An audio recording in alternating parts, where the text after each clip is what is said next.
Hi all, let's look at an amazing game between two of my favourite grandmasters, Magnus Carlsen, the current world chess champion, and Hikaru Nakamura, who is a very, very exciting, dynamic super grandmaster. Let's see, and they always have fantastic games with each other. So knight f3 for Magnus. This is in the Sinquefield Cup round 9. We see knight f6, d4, e6, c4, d5. So Queen's Gambit declined territory here. Knight c3, bishop e7, bishop f4, Nakamura castles, e3, b6, bishop d3. This has all been seen before, of course. Bishop a6, queen e2 here, takes, c5, d takes c5. Now there is a choice in Chess-Based Livebook between taking on the pawn or taking on the bishop. Taking on the bishop, for example, has been seen in a high-level game, Shapovalov against Perez in Valdero 2016, which was a draw. So what does b takes c5 do, which is what Nakamura played? Well, it opens up the queen, and there are squares like b4 in particular, which could be useful for black. b-file pressure could be useful in conjunction with using b4 later. However, the c5 pawn downside is a potential target there. So there's swings and roundabouts of both continuations here.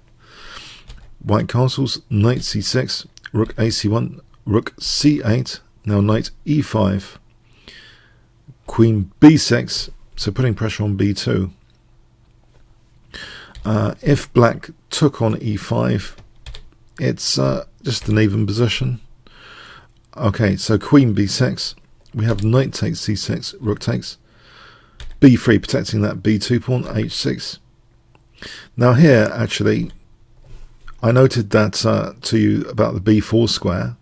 Now, you might think, hang on, queen b4 here, is that handy? Actually, this is bad because it seems queen takes, c takes. Can you see a big tactic white would have in this position? If I give you 5 seconds to pause the video. Okay, knight d5. Yeah, this is embarrassing. The rook and the bishop. So if, for example, takes, then takes there. That's just winning for white. If rook takes, then knight takes is check. Yeah, so that's a bit of a trap. The b4 square can't be used just yet. So h6 waiting. Rook fd1. Queen b7. And then we have h3. In fact, h3, yeah, it looks like a nice waiting move, you know, avoiding back row mates later, giving the king a square, giving the bishop a retreat. It seems a totally logical move. Also tactically, note here, rook d2, queen b4 actually is possible here and gets the queens off. It's just equal here because, yeah, f3 might be the best move. If taking, there's no problem. There's no knight d5 because rook takes is check. So there's no problem there. So if white's best is f3, black can take off the queens and just claim an even position here. And it's symmetrical again. Pawns on the c file just lock each other. So queen b4 is something white should be aware of. So h3, queen b4 is not possible here after h3. If queen b4 now, then taking and knight d5 tactic. Yeah, it's a big tactic behind the scenes of this game to do with this capture with c5, with a pawn on c5 without using the b4. It's a theme. So rook fc8. We have knight a4. Knight d7. Here, if queen b4 in this position, knight b2 is sufficient for an even position. Okay. What white doesn't want to do, by the way, is take on b4. This actually gives black a nice sill on these two pawns. c5 control, black's just got a little bit of an advantage there even. So knight d7 was played. Rook d2. Knight b6. Knight takes b6. Rook takes. Rook cd1. So there's an infiltration point on d7 now. Bishop f6 was played, getting out of the way. If rook b4 here, queen e2, this position is nice for white. Yeah, this is quite nice because of rook d7 coming, and then queen g4 looking at mating, this is actually going to be an advantage for white. So bishop f6 was played. We have rook d7, queen a6, so we're wanting queen exchange now, like this. And it looks as though a2 and b3 are a big concern. So for most normal players in this position, this dropping a2 and then b3 looks a bit of a scary thing, proposition to lose the whole of the queen side. But Magnus did actually offer the whole of his queen side with queen e4. Mathematically, yeah, pieces, you could say in Siberia on the queen side, what happens with the king intuitively, and can we follow up on that intuition?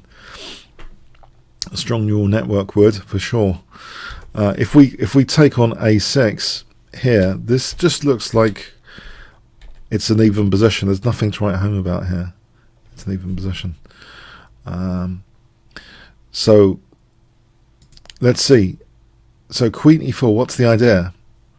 Well, here, in fact, the a2 pawn, which is lucrative for b3, is not taken.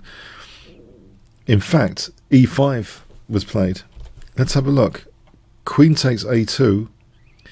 What's the problem? The queen actually eyes an escape square of the king. If you're closing some escape squares of the king, then it's dangerous for king safety. Bishop e5, in fact, is very, very dangerous proposition here, threatening to double black's pawns. And here, for example, if rook b4, queen f3 is actually really strong. So, for example, here, well, strong enough to force black to have to play accurately here to survive with rook f8. Apparently this is okay. This is just equal, this position. But let's have a look at this. This is fascinating stuff. So queen takes, we said bishop e5.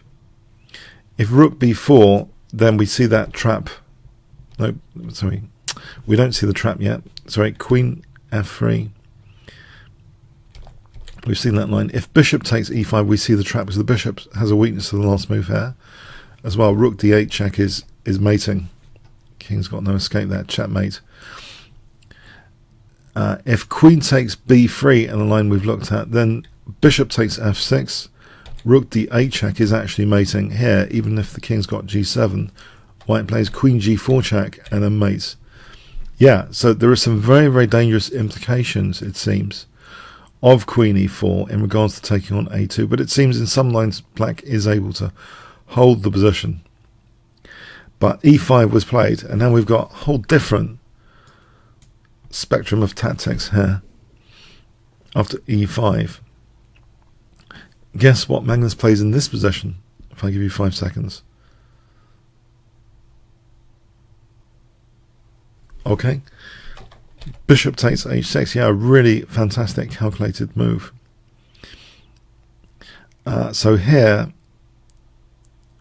if g takes, then rook takes is actually mating. There's a threat of queen h7 checkmate. If takes check, doesn't matter what black plays.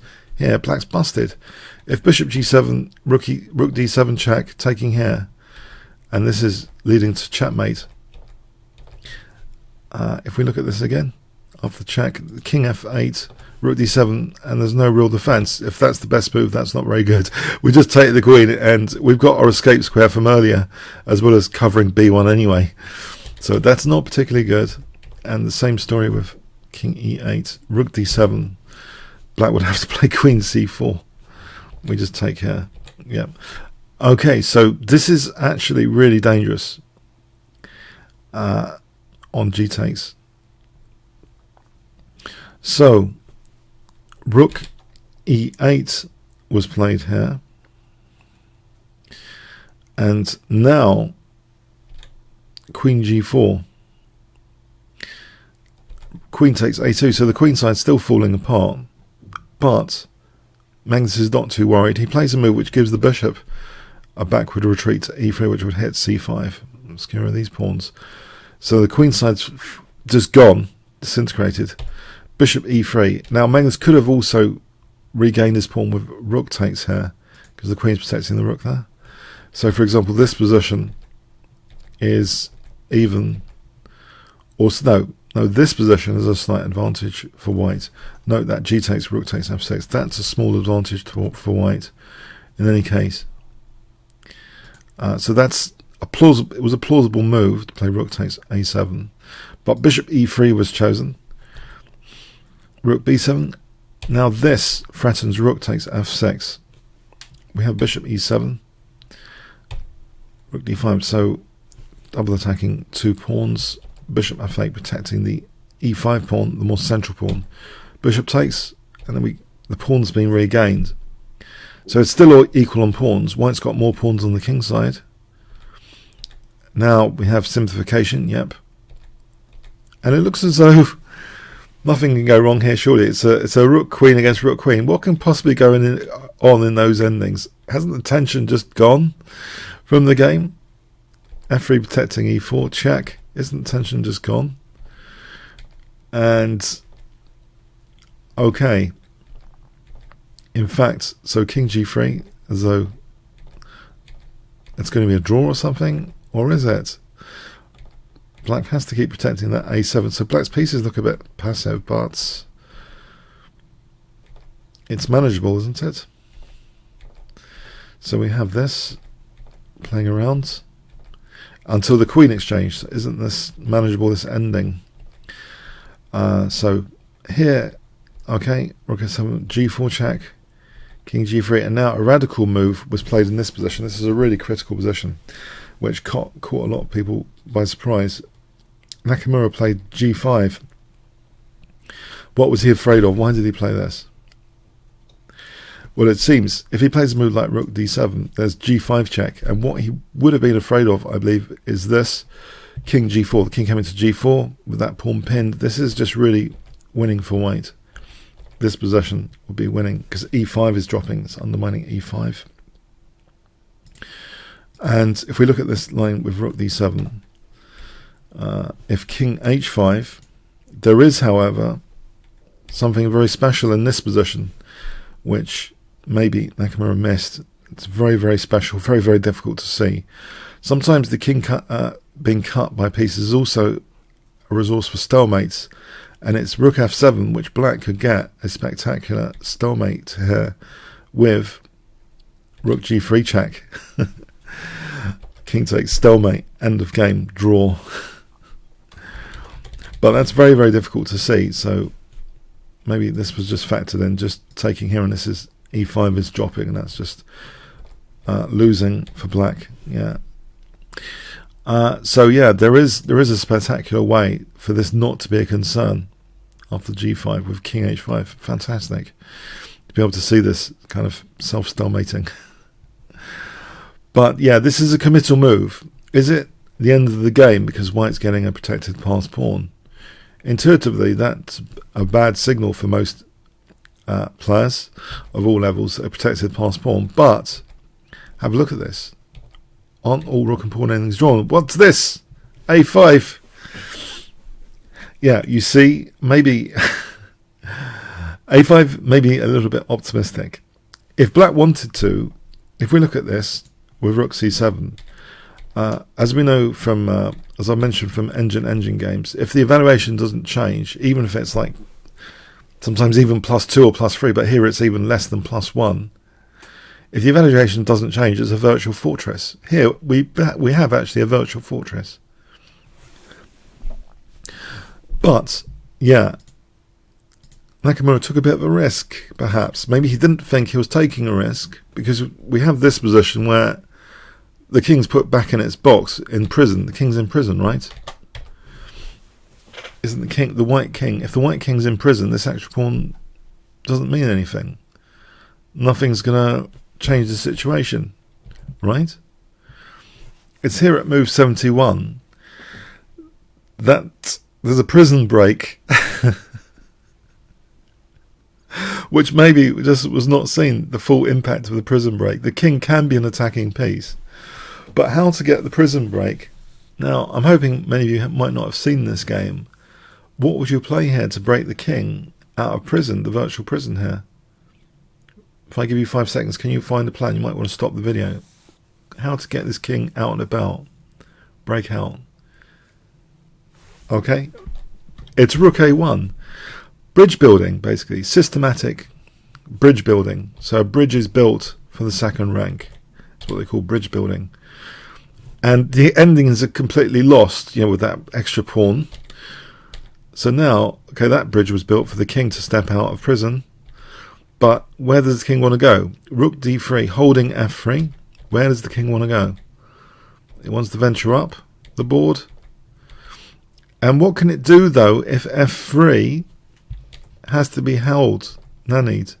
What can he do? Because to build a bridge now, we might have to be concerned about f3, right? So we get this position. Don't we have to be concerned about f3? Every time we move the rook, isn't f3 going to drop? Magnus moved the rook.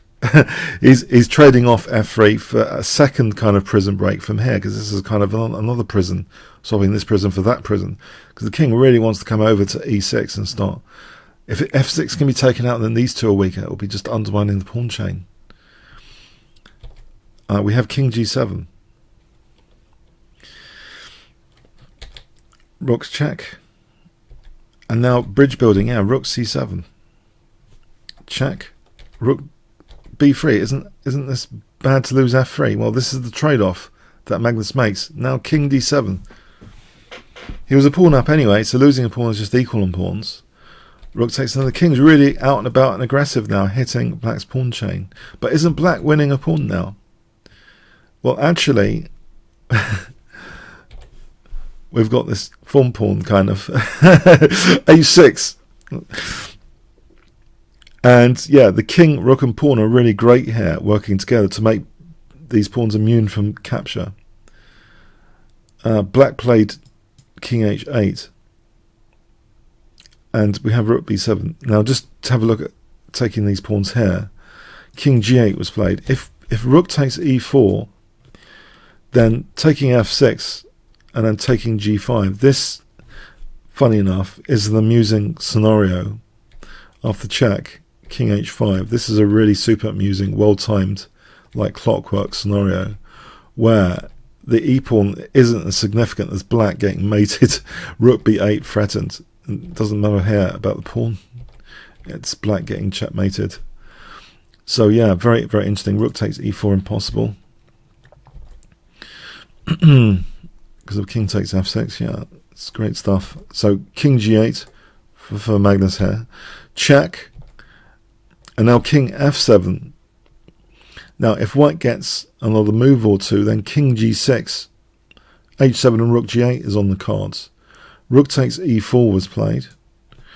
If rook takes g4, let's have a look, h7 and then king g6 threatening rook g8. White's winning that. So rook takes e4, king g6, threatening h7, rook g8 for example. Rook a4. And here we have this. Because there's time now for black to defend rook g8 with rook a8, but change of tact here to make this even more effective in this particular configuration. So black's able to hold the back row against h7 and rook g8, but difference now. White plays for something else. Check. And the game ended here because there's a key move, really magnificent move by Magnus in this position if the game had continued, which is rook e7.